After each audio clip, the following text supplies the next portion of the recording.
Ladies and gentlemen, everyone watching, thank you for joining another week of InfoSec Unplugged, where we talk about everything technology and cybersecurity related. I am your host, Davin Jackson, also known as DJax. Thank you for joining me for another week. This week, just like every other week, I have some special guests that I would like to talk to and introduce you guys to. Some of you already know who they are if you're familiar with them in the community. If not, this will be a very helpful episode for you. Again, I just want to thank everybody. I know I've been gone for the last couple of weeks. I took a break for Thanksgiving, and then honestly, I took a week off last week. I just wasn't really feeling it. Anybody who knows me, I'm very open about mental health and burnout and everything like that, and it is a real thing.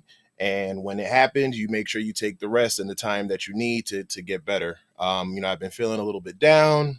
I don't know what's going on. Maybe it's just 2020, but I'm back now. Thank you to everybody who reached out to me on social media and just reached out to me personally just to see if I was doing okay. I am doing just fine. And I'm back with another, episode for you. I know I talked about it earlier. Still a little bit down. I had a little setback with some stuff I wanted to get into today, but like I said before, never stop your plan. Don't let one person or a couple people deter you from what you want your dreams to be. So stay focused on your goals and ambitions and just, keep it pushing. Before I introduce my guests, I also want to shout out a couple people that I've just been watching while I was taking a break, just seeing them really work hard and grind, and now they're getting some of the accolades and recognition that they deserve. So first off, Xavier Johnson, congratulations. Well, I shouldn't say congratulations because I know you've been working hard at it, but Enterprise Offensive Security really looks like it's going to be a great success, and I wish you much success. So shout out to you, sir. I also want to shout out the Blacks in Cyber group. This just an amazing group of individuals started by two sisters who just had a dream of kind of getting people of color together and a support group of one another to really enhance everyone's ambitions and goals for cybersecurity. So shout out to them. Also shout out to my friends, JB, John Brett of Cyber Insight. He just launched an episode of his new show of TCP Handshakes with another guest of mine, Deara J. Footman, also known as CCIE by 30. Go check that out. It's a really great episode and it's just really insightful. And finally, last but not least, I want to shout out my friend, my big bro, Ty Wilson of Cover 6 Solutions.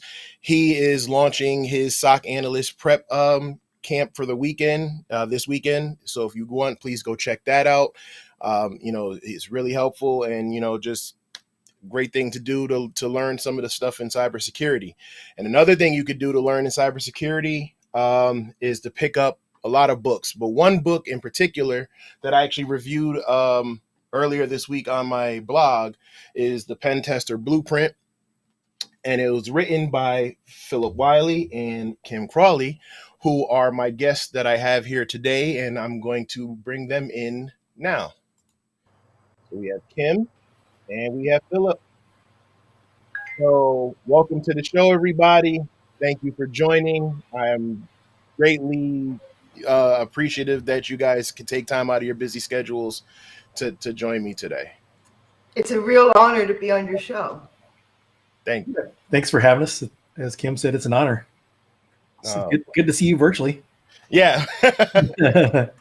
So for those of you who aren't familiar with these two, like I said, they are cybersecurity professionals. They are just really influential in the field. But I don't want to keep talking about them, so I'm going to give you guys an opportunity. Kim, starting with you first. Tell them who you are. My name is Kim Crawley, and in the cybersecurity space, I am generally a scribe of all things. So I've spent the past several years writing for corporate tech blogs like Sophos Naked Security, Venafi's blog, BlackBerry Silence's Threat Vector. I still contribute content to AT&T Cybersecurity's blog, but now my career is transitioning more into writing books and doing threat research. And basically all areas of the field interest me. Okay. And Phillip, what about you? Yeah, I've been in IT and information security a little over 23 years. Spent the last 8.5 years in offensive security. In 2018, I started teaching at a community college, so that really got me interested in teaching. I've had a passion for mentoring. Teaching let me do that on a broader scale, and then be able to write this book. Was able to share that content on even a bigger level. Right. So I came across Philip. I want to say you sent me some kind words when I wrote my blog post about the OSCP sometime last year, and then I started to pay attention, and I really started to pay attention to you because seeing what you're doing, especially with the teaching, is something that I aspire to get to one day. Knock on wood, hopefully in the next year or so. And Kim, I saw you on Twitter, and then I also saw both of you in another person that I admire, Marcus J. Carey's books, the Tribe of Hackers series. So tell me about your experiences with that. And I see that I want to say I see where it was influential in the writing of this book, and we're gonna get to that in a second. But please just tell me, how you guys came across doing the Tribe of Hackers. You want to start, Phil? Sure. So for me, I was in the Tribe of Hackers Red Team book. I was approached by Marcus about writing, and so that was a really honor to because I'd seen the first book and got to meet Marcus last year. I guess the first time I met him was like during B-Sides Austin. Got to see him a couple times at some other conferences. Got to hang out with him with the Houston Security Conference, also known as HUSECCon. So it's really an honor to be involved in that. And one of the things I love about Marcus and his books is, like the three of us, he has a sense of community. He wants to help people, and that's what this is out there for. He based it off like the Tribe of Mentors books. And so just sharing information. So we really share that same common vision. And this opened up the doors to be able to write this book. When I was on, when the book came out, I was really happy to say, I was included in the Tribe of Hackers Red Team book. And I shared on Twitter and LinkedIn. And the publisher reached out to me and asked me if I was interested in writing a book. And I had this conference talk that I've been giving that the book is based on. And so actually accepted the offer to write the book, sent a proposal, got a contract, and the rest is history. I think Marcus is such a great guy. I mean, as you said, he's selfless.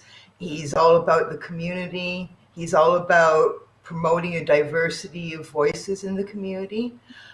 I was honored to be in the first Tribe of Hackers book, and that's fitting because I don't really fit into red team or blue team, and I'm not really a leader in any sense.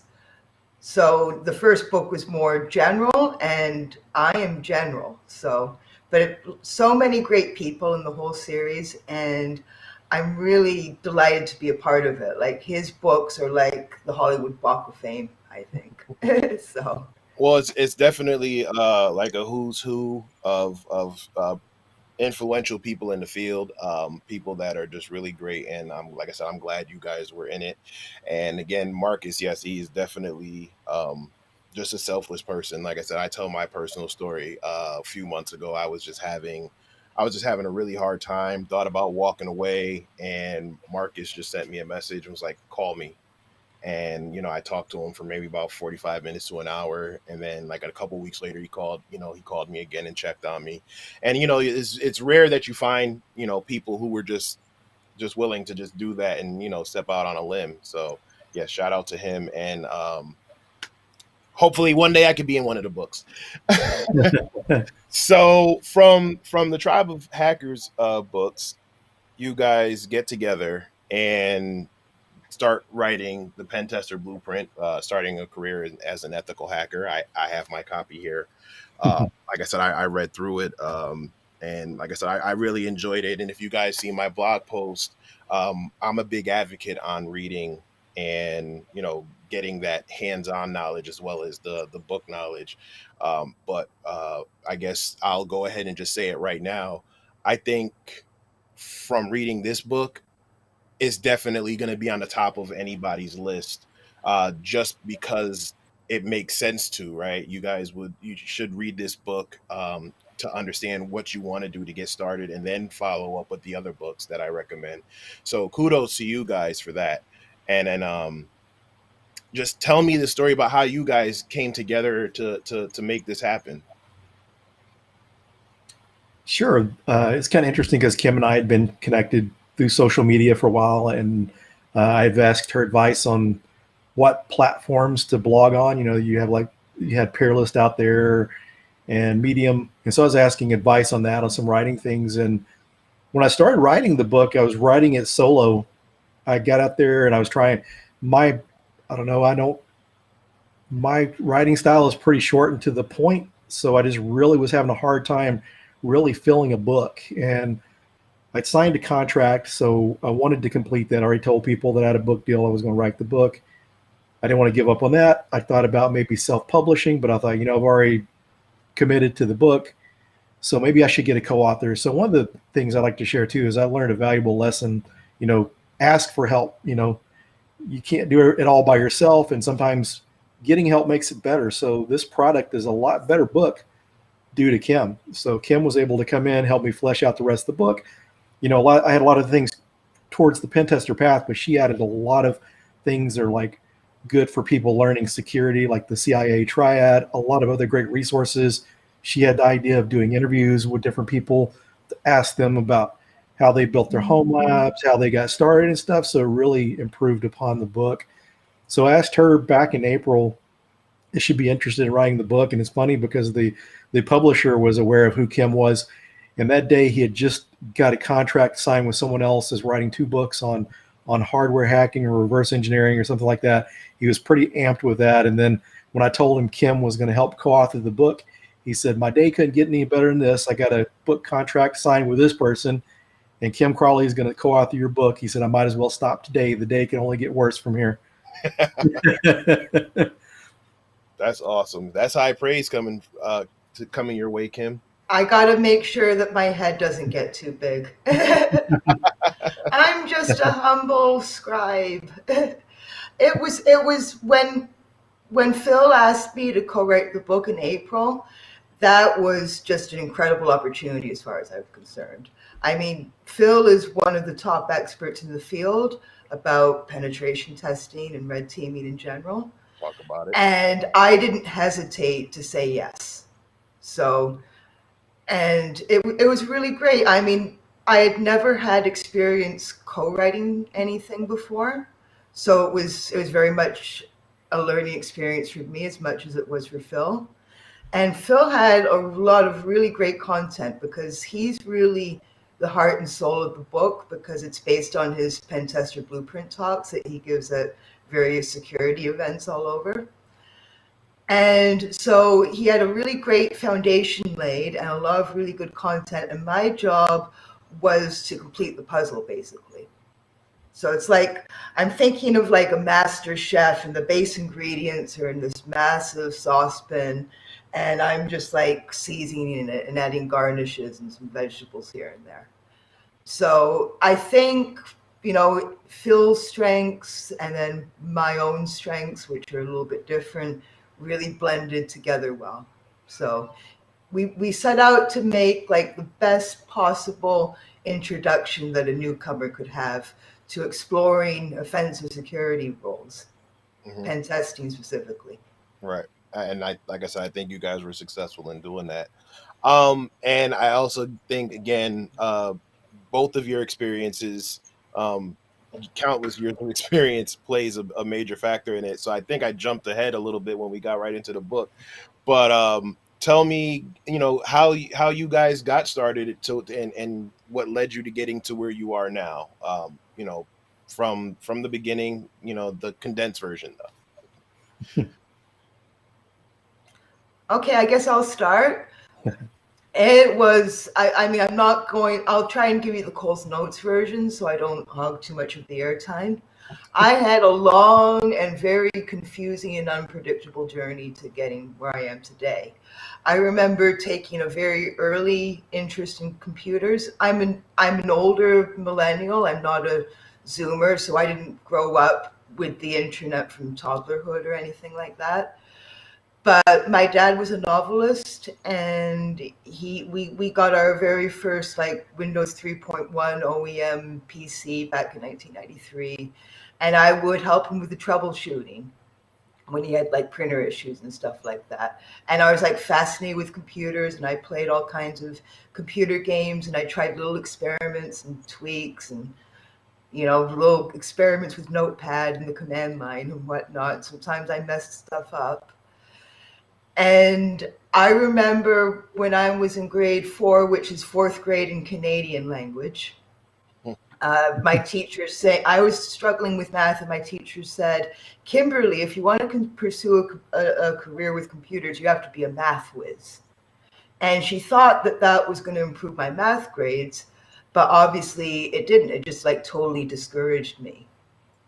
Obviously, we all know now that most IT roles, you don't have to have above average math skills.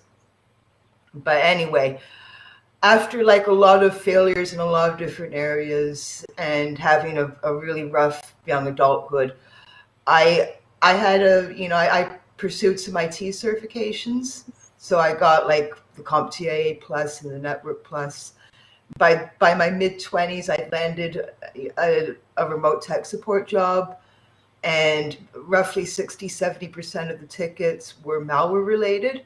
So I started getting fascinated by malware.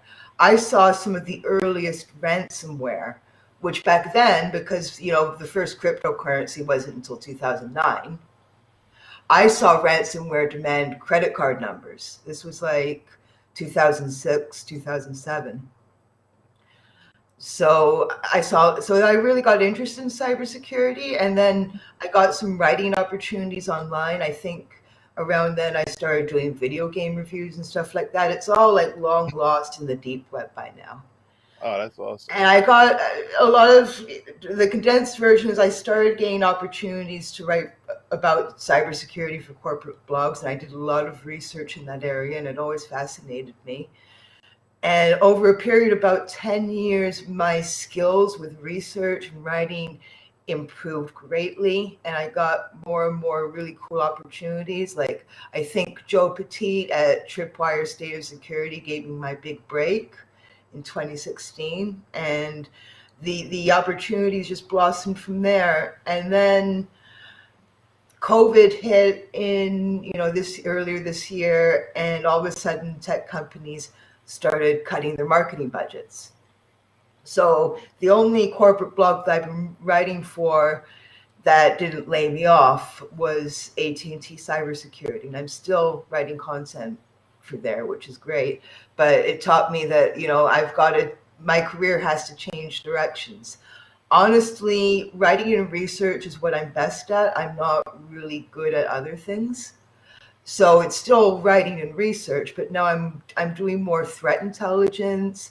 I'm planning new book projects. Working with Phil taught me that I can write books. I mean, I'd love to collaborate with Phil again. There'll also be books that I've written myself now. So that's the direction that my career is going now. So sounds like I might have an exclusive. another collaboration announcement. I'm not going to jump the gun. So, Phillip, why don't you talk about your journey? Yeah, for me, back to the beginning, I started out with AutoCAD. I was actually a pro wrestler at one time. When I graduated high school, I didn't know what I wanted to do for a living. Back in '84 or so, IT wasn't really something that was really talked about. I didn't even realize that was an option. Had no exposure to computers, but when I graduated high school, I didn't know what I wanted to do. So I took my friend's advice and went into pro wrestling, and it was a fun and interesting career. I wasn't in it long. I was in for about 2 or 3 years, and I got married. I needed a more stable income because I was only wrestling once a week. So it wasn't enough to pay the bills, and I was working part-time as a bouncer. So I ended up working various blue-collar jobs, worked in restaurants, retail sales. None of it really interested me. And I was working in a jewelry store at one point and realized that, you're only getting ahead because someone likes you or not likes you, because I was hired by the owners of the jewelry chain, and they were interested in making me an assistant manager, but the manager over the store had someone else that he wanted for assistant manager. So I kind of realized I got to make my own destiny. I got to get out there and, learn and find a better career. Talk about it. So what I did is I was watching television, saw a advertisement for a trade school. They were teaching AutoCAD. I like to draw, so I took AutoCAD, got out in the field doing drafting. And as I was around computers, I was fixing things. People in these offices I worked at didn't have dedicated IT, and I actually was better at fixing things than them. And so I thought maybe I should go into IT. So that's when I took a Novell network class. I taught myself how to build computers, got my first job on a NetWare 411 and Windows 95 rollout. Spent the first 6+ years in sysadmin, moved into network security for about a year and a half. We got a new CISO in the company I was at. He started an AppSec team. I got put on the AppSec team. That's where I found out about web application vulnerability scanners and pen testing. And when I got laid off in 2012, I applied for a job consulting as a pen tester, and that's where I got my start. So it was really one of those areas I've just kind of followed what I was interested in to go to the next thing. And I've been fortunate that it's been things that have worked out. That's awesome, man. And it's actually very similar, well, minus the wrestling thing. But that's kind of what led me to get into tech. Like I was always hands-on and like to tinker with stuff. And after the military, I was just kind of lost. I tried a bunch of different jobs, and the last thing I was doing was alarm installation and like integrated houses, basically like the first smart houses. And where I was in Connecticut, you needed to be registered as an apprentice before you can use any of that time to gain the experience to test for your license. And I'll never forget, the manager looked at me and said, "Why would I do that? If I register you, then I would have to basically give you periodic pay bumps from time to time. Why would I register you as an apprentice when I can keep you at $9.50 I'm paying you?" And I remember just went home and I told myself, I was like, no one's ever going to be able to dictate my career progression anymore. And I couldn't, I said that, but I didn't know what the hell I was going to do next. And like I said, anybody who's followed me knows that I give credit to my wife, because she was basically the one who like literally barged into the living room and was like, "Get your crap together, get off your ass, figure it out." So if you're watching, I love you, babe. But yeah, that's pretty much what it was. So I mean, with the experience and the time that you guys have been in it, and I know Kim, you talked about some of it as well. What are some of the challenges that you have faced or even continue to face in this field? Well, first of all, I'd like to thank David Fraley for his lovely comments. Challenges in the field. I have a very unusual career. Like the majority of the people who write about cybersecurity or one area of cybersecurity or another, they're technicians first, and they're technicians as a day job, and writing is an extra thing that they do to share their knowledge. And they look at their writing as a means of sharing their knowledge.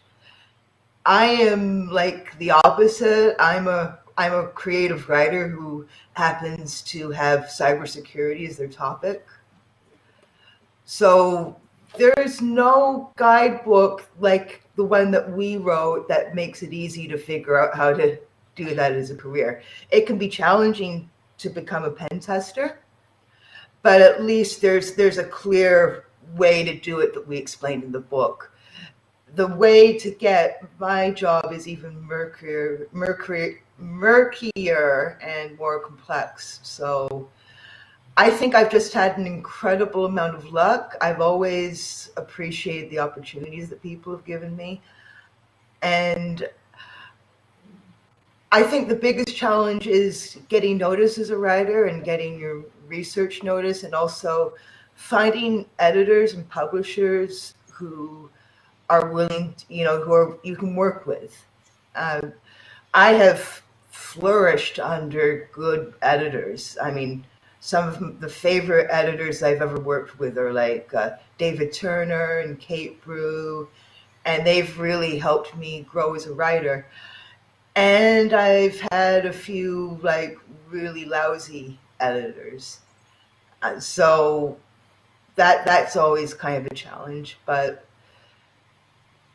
I have a really unusual job, and that can be challenging too. I think one of the biggest challenges is because I'm not an employee, that sometimes figuring out what work I'm supposed to do each day can be a bit overwhelming, and I have executive functioning issues because of my neurodivergencies. So, but I'm getting better at it. I'm getting better at being a self starter and planning out what I'm doing. So, if there's anyone listening who is autistic or has ADHD or dyslexia or anything like that, and sometimes you feel overwhelmed with your executive dysfunction, not being able to organize your ideas or what you're supposed to do next, know that sometimes I'm overwhelmed and sometimes I don't know what I should be doing. And sometimes I feel I have like brain fog for an hour until I start putting words into the word processor. So you're not alone. That's awesome. I mean, yeah, that you know. Um, Phil, what about you? Yeah, for me, I guess it's more personal. Sometimes trying to focus on things, sometimes it's hard to focus. That's been kind of a challenge career wise. Before I kind of got into IT and moved over into security, most of my challenges were before that. Just dealing with those kind of jobs, just like you were talking about how your employer didn't treat you well. That's one of the things that I really try to encourage people to find a skill, move into jobs where they'll respect you and pay you what you're worth. And probably one of the challenges I see is really more with the people I mentor, young people I know that are trying to find some sort of career, is the way sometimes people don't give them chances or take advantage of them. And there's the skill gap that they said there's not enough people and all this, but then people are sitting there asking for ridiculous stuff. One of the biggest things I see, people want to get people into the field. You need to give people a chance. You mentioned apprenticeship. I really wish companies would do apprenticeships. If you go to college, you've got a higher chance of getting an internship. If you don't, then there's really no opportunities for you. And I think there's this big skills gap. Why not do an apprenticeship? Why not do like an internship for people that aren't going to college? Bring them on, let them work for 90 days, maybe 6 months at an entry-level salary, see how they learn. If they're not a fit, you let them get 90 days or 6 months worth of experience that they could go somewhere else, have an easier time getting a job. If they are a fit, then you found someone that otherwise you may not have because people aren't getting them chances. I mean, that skills gap, management's doing that to themselves. When they cry about that, Yep. you need to rewrite those job descriptions and be more reasonable about it, because some people see those job descriptions, they say, and not know 70% of it, and they're not interested. They want people to be able to write in languages that hadn't even been around as long as the amount of experience. They need to get realistic with their expectations in the job descriptions. Give people a shot. No, I agree 100%. One of the big ones from earlier this year, I remember someone posted an entry level job and they wanted a CISSP. And it was like, you can't even get the CISSP without having at least 5 years of experience in each of the in the fields. So, but I agree 100%. Yeah, they definitely need to figure out what they want. It's almost like they make this wish list, and um, the recruiters don't know how to recruit for it. They're just out there like, hey, we think you're great for this job, and then it's like, well, show me the job description, and it scares a lot of people away. So yeah, there that definitely plays a factor into it, and then also I think the lack of knowledge on the job applicant's part plays a role as well, which again is why I think this book is just so necessary, because you have people who, you know, they say they have the experience, or they may have went to college, but they actually don't have the experience. So they don't have the certifications. They don't have some of the hands-on experience. So they come in with their degree thinking, oh yeah, I should be able to get this senior pen tester role or this senior analyst role. And they really don't know much about it. Which also brings up the next point, or my next question. what is your thoughts on the, the debate of certs versus degrees? Well, we mention both in our book. We mention all of the certifications that we believe are the most useful toward pursuing a penetration testing career. I think the most useful to start with are the Certified Ethical Hacker from EC Council and the OSCP from Offensive Security. And you start with those. And if you need more advanced certs, you go from there. Very often, there are lots of community colleges that have IT programs. I think, university computer science programs are largely very useful for programming and software design and software engineering. But I think whether you have a college university degree or not, it'll probably make you a lot more employable to get a couple of starting certs, so the CEH, the OSCP. So I guess it really depends on what you're doing. And as you probably know, Davin, from looking at the job market, sometimes employers don't know what can I say fuck on this show? They don't. Yes, the fuck you can. They don't know what the fuck they want, right? So it's a crapshoot. Like in an ideal world, you wouldn't even need any certifications. You could just demonstrate your skills in the job interview process. But we don't live in that ideal world. So that's why Phil and I recommend these certifications. And they can be very expensive. So you might just want to start with the CEH or the OSCP and then gradually go from there. Hopefully, once you get into more advanced certs, your employer will pay for those. That's hopefully. Yeah, hopefully.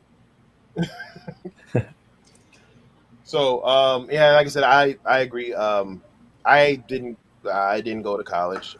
I actually didn't do anything tech related in the military. I was an aircraft mechanic. But when I decided I was going to go into tech, I literally started from the bottom. So I started with my A plus, worked up to network plus, then worked with security plus, and then from there.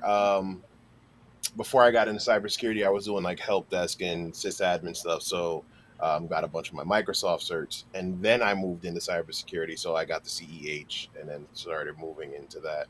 So I think one of the things that is very helpful now that I wish was there when I started, or maybe they were, and I just didn't know because I wasn't paying attention, which I find hard to believe. But there seems to be a lot more resources out there than there were in the early 2000s or even the 2010, 2011 time frame. From meetup groups to online resources to blog posts, YouTube channels. I think that also is very helpful. And Phil, I know you have something that you do with the Pwn School project. So why don't you talk about that and just talk about, how helpful that is to people looking to get into it? Yeah, actually the Pwn School project came about the first semester I was teaching. The semester was about to end. And I had several students because at the college, the pen testing or ethical hacking class I taught was the only offensive security course. So they're asking, what do I take next? So I thought about maybe getting together with them after hours on the weekends during the summer and teach them other skills. But also I had a couple students from one of the other local community colleges. They were members of the Dallas Hackers Association, one of the meetup groups I'm a member of, a regular there. They wanted to take my class, and I was very disappointed that they weren't able to get enrolled. They had to get transferred over to enroll in the school. And so I was disappointed they weren't able to get in. So I started the Pwn School project. At first, it was mainly offensive security focused, but as time grew on and we see other people entering, we saw people that just want to be a SOC analyst, people just wanting to get in. So we've got people doing talks on becoming SOC analysts, all sorts of stuff. We've got next week we have a DFIR talk. We have Meryl Vernon is going to be sharing her story, how she got into pen testing and red teaming. She's got a pretty impressive story. I mean, she got into that field pretty quickly and has been very successful. But the interesting thing was when I started this, I tended to teach all the sessions myself, but I had a lot of response from the community that people wanted to help out. So people, different speakers each month. And so with COVID, it's been virtual. Fortunately, last January of last year, I started streaming those along with my community college course. So we were already streaming. So we expanded to show both of the streams each month, and they're recorded. And we save those on YouTube so people can go back and view afterwards. Sometimes there's some time zone uh, challenges for people. Someone's in India, then our time at 7 p.m. Central doesn't work out so well, but they can go back and watch those later. It's also inspired people to present, people that may be kind of new to the field. We have a young woman that's actually an immigrant from Mexico. She presented at Pone School earlier this year. And then just a month ago, so she presented at B-Sides DFW, our local B-Sides conference. And she also presented at Secure West Virginia. I mean, John Strand was presenting there, and this is like, technically that was her first conference. She had her CFP for B-Sides DFW was selected first, but just seeing people grow and encouraging people to do that. Yeah, that's amazing. And Kim, I was going to touch on this. I got stumbled up earlier when you were talking about your experiences and stuff, and the reason being is because I think you're doing something that I think is really great as well, which is the DisInfoSec. Oh, yeah. Yeah, so I want to give you a moment to talk about that as well. Well, you are the first person who's had Phil and I on to promote the book who has mentioned DisInfoSec. I'm really happy about that. I mentioned that, I'm autistic and I have ADHD. With the pandemic, a lot of cybersecurity events went online. And in fact, all of them pretty much had to go online. Mm-hmm. Around April, I started being inspired. I saw that, my friend Leslie Carhart did a pancakes con and other people were doing their own things. And having no experience with video streaming whatsoever, I thought, why don't I try that? And then I thought, if I do it, there has to be something different about the event to differentiate my event from other people's events. There are going to be better events than yours, but yours should be the best at doing something completely different. So there are a lot of disabled people in our industry. There are a lot of disabled people with, wealth of knowledge and experience. And, disabilities come in many different forms. Some are physical and obvious, some are subtle and invisible. But just to open it up so anyone can speak at DisInfoSec, provided they self-identify as disabled and they have something to say about cybersecurity. So if I uploaded videos of the event to my YouTube channel, you can tell sometimes I don't know what I'm doing with video streaming. I've gotten a lot better at video editing now because I've started to upload some of my own YouTube videos with my teddy bear and whatnot. But I'm not a good video editor, but I'm way better at it than I was like 6 months ago. Right. Yeah, So, Kim's either a good ventriloquist or her teddy bear really can't talk. So this. I'm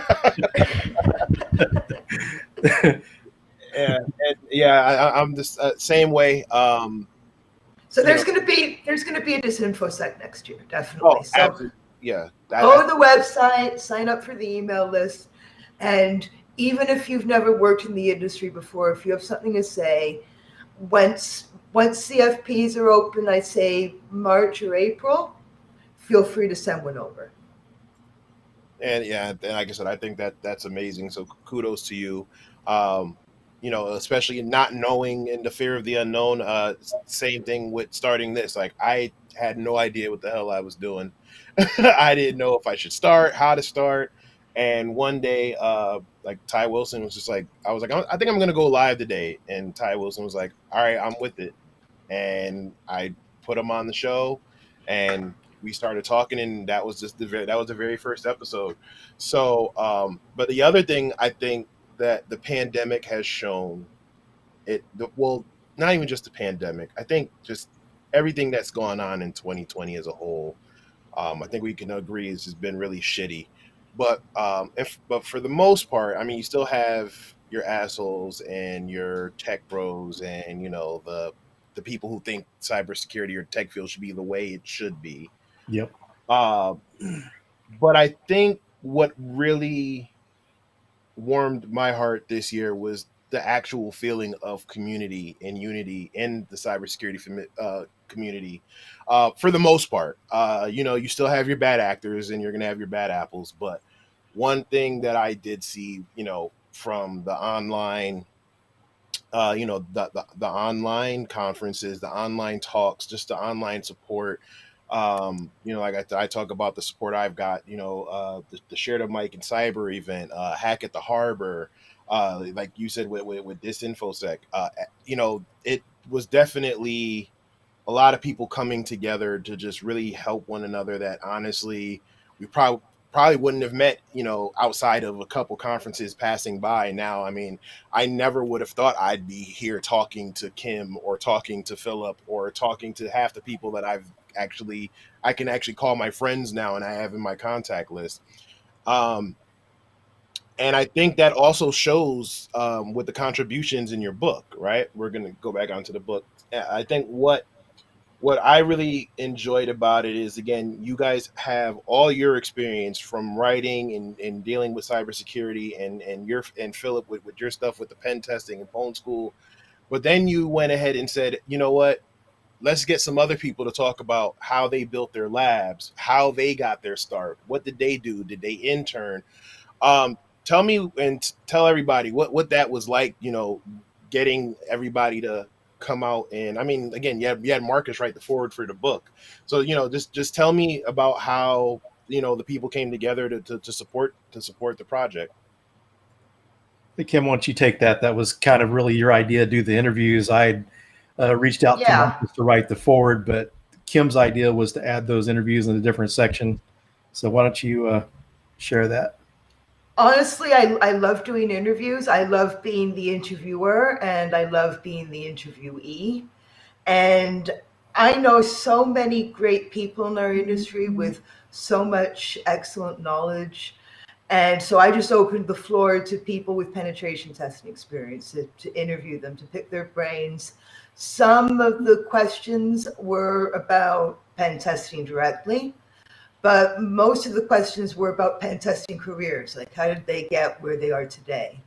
Which I think if you're considering a pen testing career, you will really benefit from that information. Not just one person telling you how they got there, but a plethora of people saying how they, and everyone has a different success story. So there's something to learn from everyone.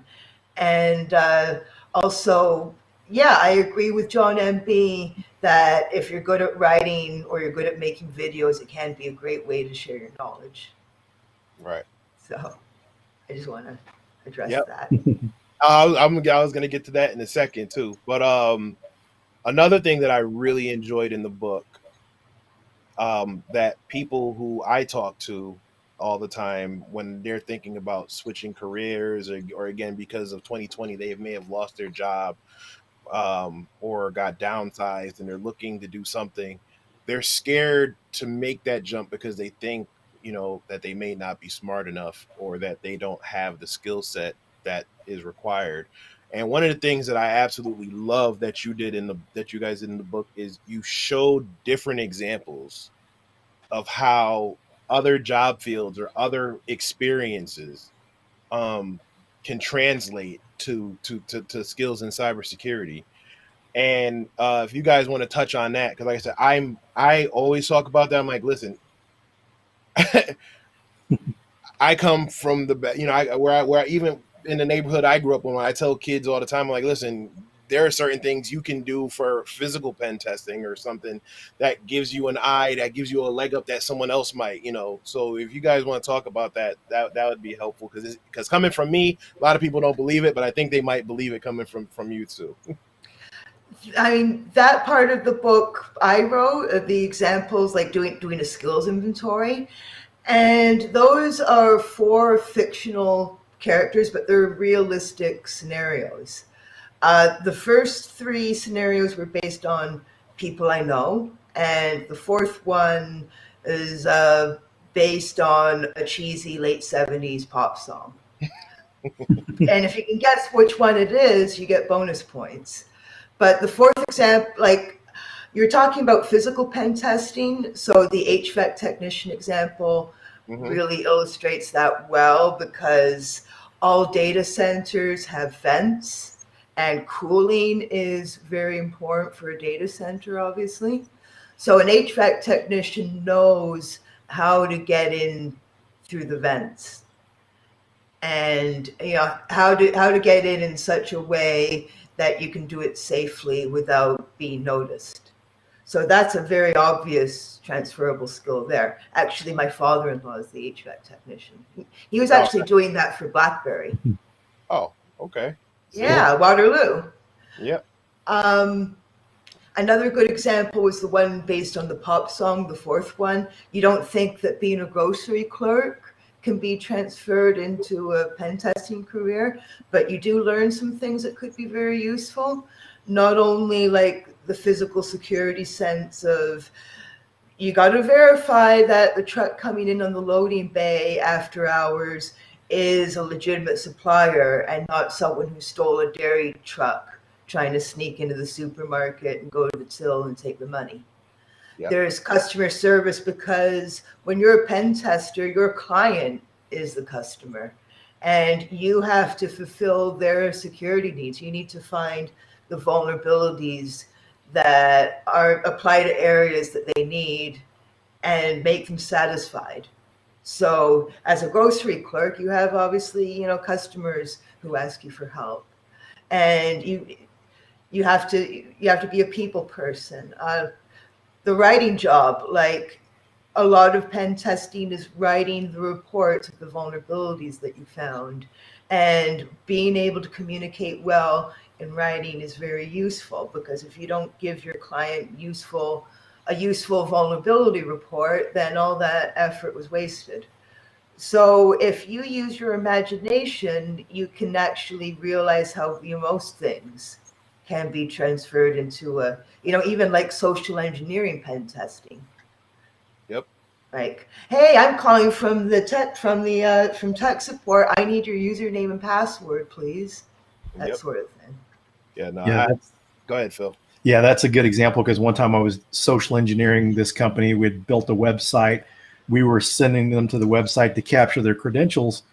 And from working in technology for a while and dealing with people on the phone, I was able to say, we some of these security patches may have not got pushed out. So go to this website, log in, it'll check to see if that's been installed. And I ran into a guy one time that was having problems with Outlook, and I ran into the same problem myself and had to fix it. So I helped diagnose and fix an issue based on, my background of troubleshooting from sysadmin. So yeah, the pretext, understanding the different types of jobs and stuff makes it helpful for the social engineering piece. Yeah, no, that's definitely true. I tell people all the time, especially I know some people back growing up that they could talk to you and tell you that the sky is red, and by the time they were done talking to you, you would really go back home and like, no, mom, the sky is red. That's a lie. And I remember telling them, like, man, you would probably do great doing like some phone social engineering or some type of social engineering, and they just didn't believe me. But like I said, so but I really love that part of the book as well, because it just shows that it can be done. Like I said, everything takes work and practice and stuff, and you guys do a hell of a job. Again, from the books to the certs to the labs to transferable skills, you guys did an amazing job with that. And like I said, it's definitely, in my opinion, going to be a book that's definitely going to be recommended for anybody. So, outside of saying buy the book, what advice would you give to noobs in the field? Looking to get into to cybersecurity, looking to get into pen testing, any form of cybersecurity. What advice would you give them if you had like 2 minutes to tell them what to do to become successful? I would tell them to look at all the different options out there, explore, find something you're passionate about.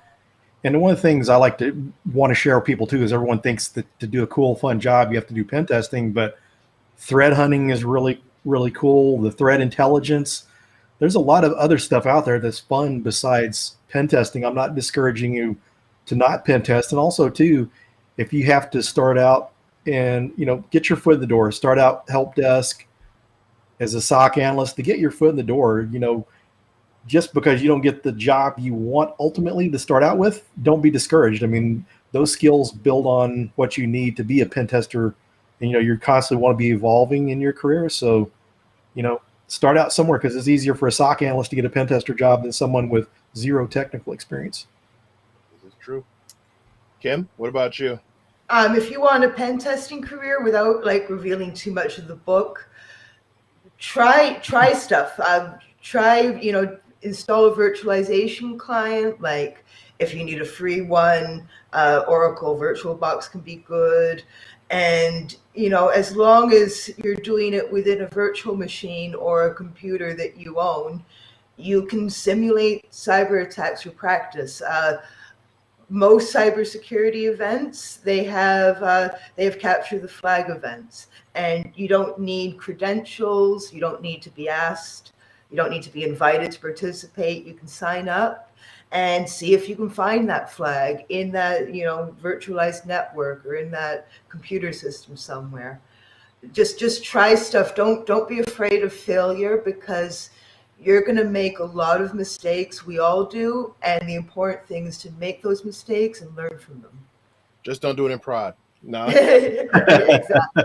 But yeah, I agree. Like I said, I tell people, first, cybersecurity is more than just hacking. If I had an opportunity to do it again, I probably would still do pen testing, but I had a chance to do digital forensics for a little while, and I absolutely love it. Like I love it. I don't know how I'm gonna find the time to do both, but one day, but like I said, I took a class on it. I got a certification, and I thought I was gonna go that route at one point. And also, I think it made me a better pen tester, because now it showed me what someone on incident response or a forensics team would look for if someone were to hack into a system. And then as from the forensic side, I'm like, okay, so now if I'm the hacker, what would I do and what to look for? So, I definitely would say, do the research, and, before you go out there and spend a bunch of money, like Kim said, find a lot of the free resources, download some virtual machines, virtual images, go on blogs, hint, alphacybersecurity.tech, and or other websites, and find some resources out there. So we're gonna wind down before we get to the Q&A. But the one question I ask everybody is, what is your why? So when people tell me they want to join and get into cybersecurity, I tell them, on top of doing the research, to find your why. And the reason for that is, the late nights when, yeah, you might be making a lot of money, but it's just not enough, or dealing with the toxic bullshit that goes on in the field or whatever. I tell them, make sure your why is strong enough to outweigh all the bullshit, because you're going to deal with it, unless you're one of the lucky ones who don't. So you guys tell me, what is your why? Yeah, I guess my why has kind of changed. At one time, it was to have a better life for my family, be able to pay for an education for my daughter. Now that we're grown and all this, things have kind of shifted. I've kind of found through teaching and mentoring that my purpose, my reason to wake up, is to help others. Because I kind of learned a few years ago. I mean, I'm a competitive powerlifter. I still compete. I used to compete in the open division against all ages and do fairly well. And I've gotten to, in the past several years, I have to compete in my age group, and then trying to be the best pen tester. I've always been competitive. It's hard to keep up with everyone. And I kind of found that I need to focus on the things I do best, and that's teaching and mentoring. The world needs coaches and mentors. And so that's my why now. Okay. I think my why is when I was a little girl, I was desperate to make adults proud of me. I loved drawing when I was a kid, and nothing would make me happier than when a drawing that I made would go up on the refrigerator or be posted in the school office for everyone to see. And so I've just looked at the web and now the bookstore as another refrigerator to put my drawings on. So I just love putting my work out there and having people see it. So it motivates me to do the best research and writing I can possibly do because I want to put something out there that I'm proud of.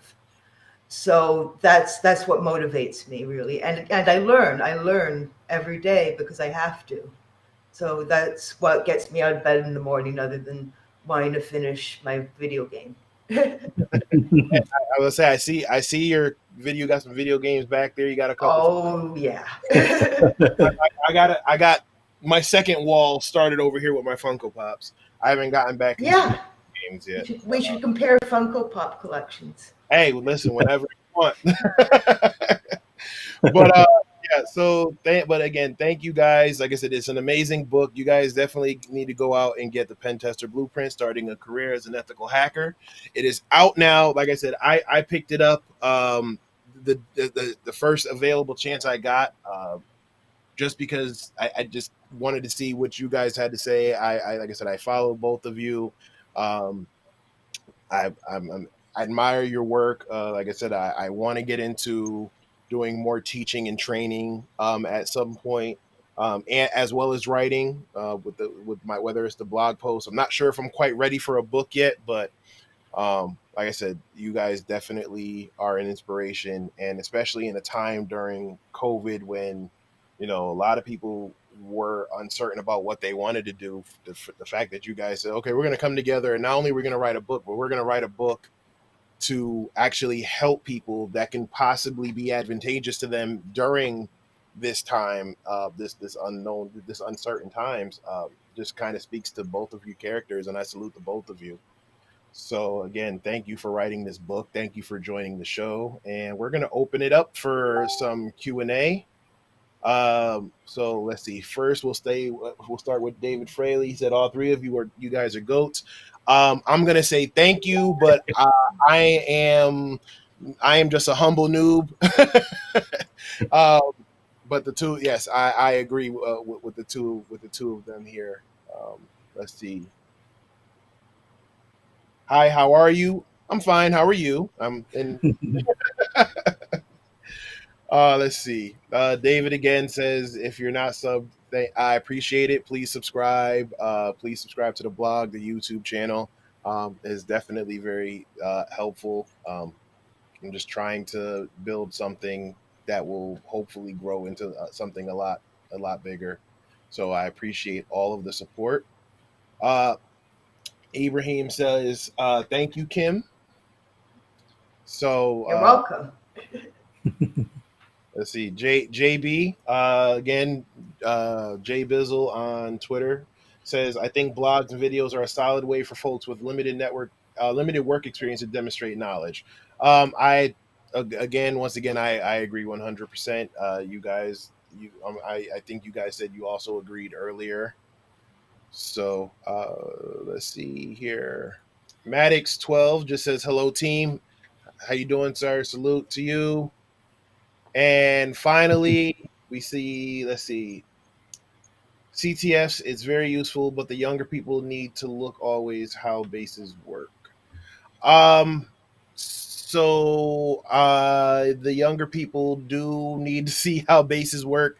They do need to understand the basics of it. But the hands-on experience, in my opinion, is definitely just as important. Once you understand how the stuff works, you also need to understand why it works.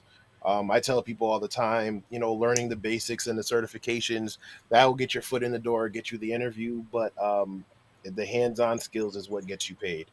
So if you guys have anything you want to add on to that. Nope, nothing. No. Yeah, just Although Go ahead. Although the CTFs are a good thing, because one of the things we're seeing teaching at the college, there's National Cyber League, and this is open to, like, I think even high schools and colleges, and it's a CTF competition, and actually companies pay for the results from these, and they hire people sometimes based on that. And like your CCDC competitions that they do in colleges, it's an attack and defend competition. Back to the CTF mentality. Similarly, I know someone locally that he did like a year of Hack the Box, and he did like 60 days of the OSCP labs and got his OSCP the first try. So CTFs, Hack the Box, Try Hack Me is all good ways to learn. Absolutely. I guess I want to close with, don't let the idea of this is what a hacker looks like limit you. We need a diversity of people in this industry. We need, all ages, all genders, all sexual orientations, all races and ethnicities. And it makes me happy to see the industry grow and become more diverse, and we need that. So don't worry if people don't think you don't look like a typical hacker. Just go for it. We need you in this industry. Absolutely. And I usually tell people when they try to troll me, I may not look like a hacker, but my paycheck does. So, but yeah, definitely. So let's see. I am subscribed. Great info. Only place. Oh, I appreciate that. I appreciate that again. Thank you for all the support. Philippi says, "Thanks, guys. You are welcome." And yeah, like I said, just to piggyback off of what Kim said, it doesn't matter what your background is. If you can do the work, then do the work, and figure out your why. And like I said, always bet on yourself. That will be your biggest cheerleader, especially in those times when it's just you in a room and you're trying to figure out what the hell did I get myself into and why am I reading so much. So before I go, I just want to thank you guys again. Thank you, Kim. Thank you, Philip. Like I said, I know you guys are extremely busy, and the fact that you took out some time to meet with me tonight is definitely appreciated. So it's been an honor to have you guys on. If you guys have any closing words. If you wear this shirt, I guarantee you'll look like a hacker. But your shirt is pretty cool too, Dab, and that's custom. I like it. Yeah, that's a cool logo. Yeah, it's my Wolfpack shirt. Yes, thank you. So, Philip, you have anything? No, I appreciate you letting us join you. It's been a pleasure. All right. Well, it has been another successful week. I hope you guys have a great weekend, and I will see you guys next week. Ibrahim again says thank you. And I thank all of you for joining. Thank you for watching. Thank you for commenting. Join me next week when I have another guest. I will announce who that is Monday. So you guys take care and stay safe out there.